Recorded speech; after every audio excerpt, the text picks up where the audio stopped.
Alleluia,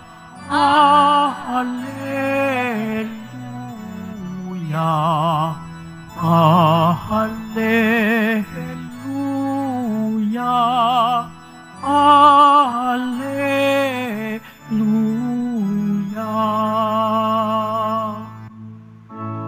Ang tinig ko'y pakikinggan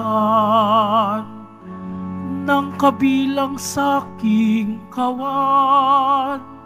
Ako'y kanilang susundan. Alleluia,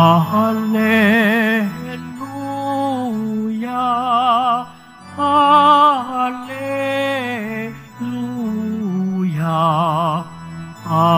Alleluia, Alleluia.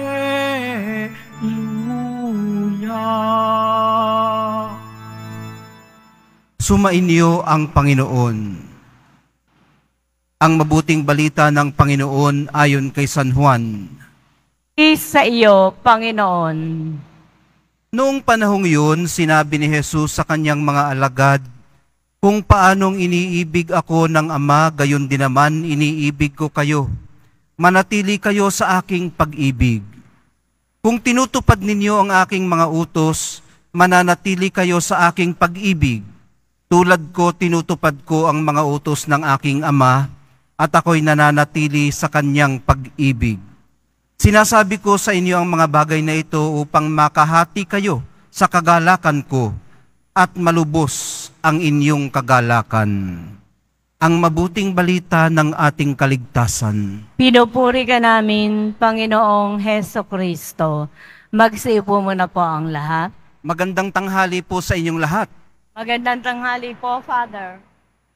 Tinetema po ng ating mga pagbasa ngayong araw na ito ang kahalagahan ng pananatiling nakaugnay sa Diyos. Sa mga pagkakataong nakakabitiw po tayo at na-overwhelm ng mga problema sa buhay, importante pong maupo sandali at pag-usapan. Ganito po ang ginawa ng mga namumuno at ng mga elders ng early church. Nagtipon-tipon sila sa pinakaunang konsilyo ng simbahan at pinag-aralan ang mga suliraning kinakaharap nila at marahil ay ang mga posibleng solusyon na rin.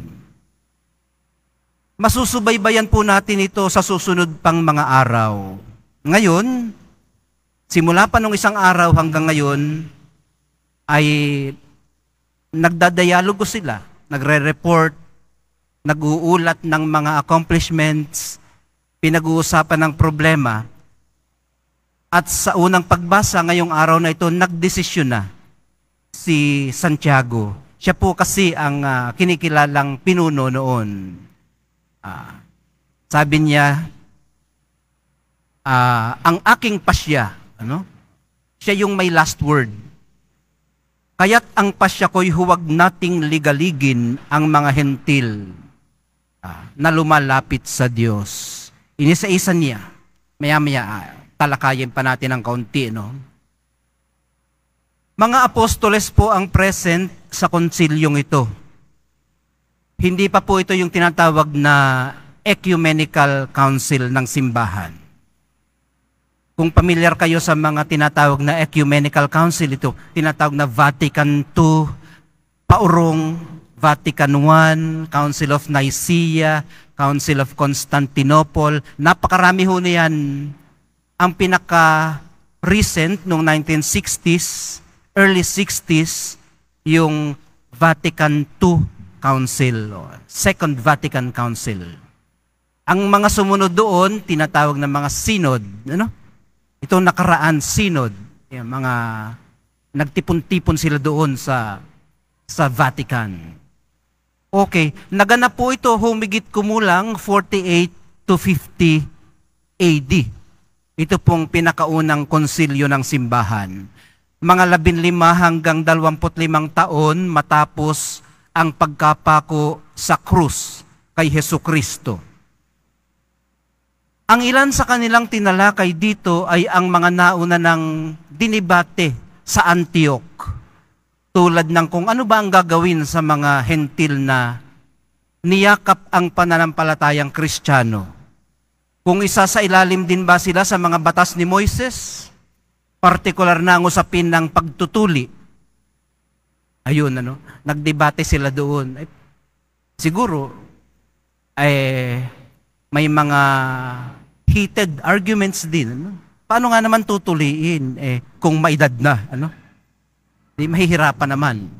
Ang pagtutuli noon, 8 araw pagkapanganak.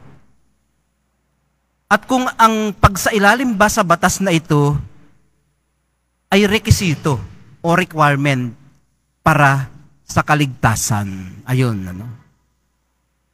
Noong 78 AD naman po, ayon sa apostolic decree na matatagpuan sa ating binasa ngayon, ito po yung desisyon ni James. Sulatan na lamang ang mga hentil na naging Kristiyano na mag-abstain sa mga bagay na nabahira ng mantsa ng mga Diyos-Diyosan. Huwag silang makiapid at iwasan din kumain ng anumang mula sa mga binigting hayop, lalo na ang dugo. Ayun. Yun yung mga ipatutupad sa mga hentil na naging Kristiyano. So, mapagpapasyahan po nila na hindi sila obligadong sundin. Yung mga hentil na naging Kristiyano, hindi sila obligadong sundin lahat ng batas ni Moises na ipinatutupad sa mga Hudyo, gaya ng mga batas sa pagkain at sa pagtutuli. So may mga inalis at may mga itinira. Pasensya na ako, medyo bulol ako ngayon. Nakagat ko na naman yung aking dila. So, bulol ako ngayon. Pumasok sila sa isang kompromiso alang-alang sa kakanyahan ng kaso ng mga dating hentil na ngayon naging Kristiyano. So may compromise. Merong ibinigay, merong kinuha. Sa madaling sabi, minamahal kong mga kapatid, may naghihintay pong solusyon sa bawat nararanasang problema. Personal man ito o pangkalahatan, pampamilya man ito o pangsimbahan. Ang tanong po ay kung willing po ba tayong may alisin at may itirang kaunti sa ating mga nauna ng pinanghahawakan para sa ikapagkakasundo ng panloob nating tunggalian sa ating sarili at tunggalian natin sa ating kapwa, sa loob ng ating pamilya, sa loob ng ating komunidad o ng sambayan ng Kristiyano. Ang isa pa pong tanong ay kung hanggang saan tayo handang magparaya at magbigay. Ano ang mga hindi maaaring baguhin? Alin ang mga hindi dapat bawasan sa mga katuruan, sa ating mga pinanghahawakan, sa ating mga binibitbit na prinsipyo sa buhay? Alin naman ang dapat manatili? Sa pagpapatuloy po ng ating pagdalangin, minamahal kong mga kapatid, hanapin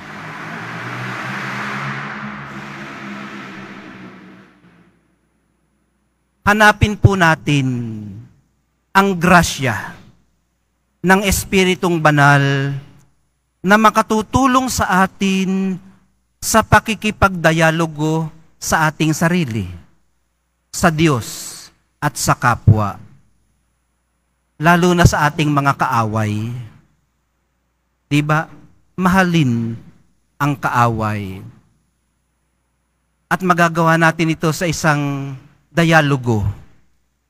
Kung hindi natin iiwasan, kung hindi natin babalyahin, kundi haharapin natin, kakausapin, makikipagdialogo tayo. Kahit sa tukso, alam nyo, napaka-epektibo ng pakikipagdialogo. Haharapin mo ang tukso. May isang kwento si Saint John of the Cross, San Juan de la Cruz, isang paring Discalced Carmelite, Espanyol. Pagpasok niya daw sa kanyang kwarto, nakaupo sa dulo ng kanyang papag o higaan ang dyablo. So, dahil siya ay isang Carmelite, maliit lang yung kanyang higaan, kasya lamang siya. Ang ginawa niya, umpo sa tabi ng dyablo. Sabi niya, sasamahan mo ba ako dito? Kung susuno ka sa aking higaan, hindi tayo magkakasya. Kaya umisud-usud ka dyan. At ako'y hihiga na, magpapahinga. Ayun, Kinausap niya. Nagdialogo sila. At ini-insist niya na hindi po pwede. Ayun, okay.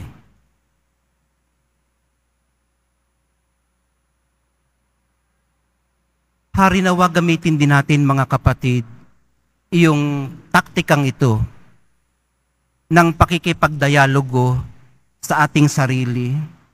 Kahit na magsalita tayo, healthy po yun. Kinakausap mo yung iyong sarili. Thinking out loud, ang tawag nila sa English.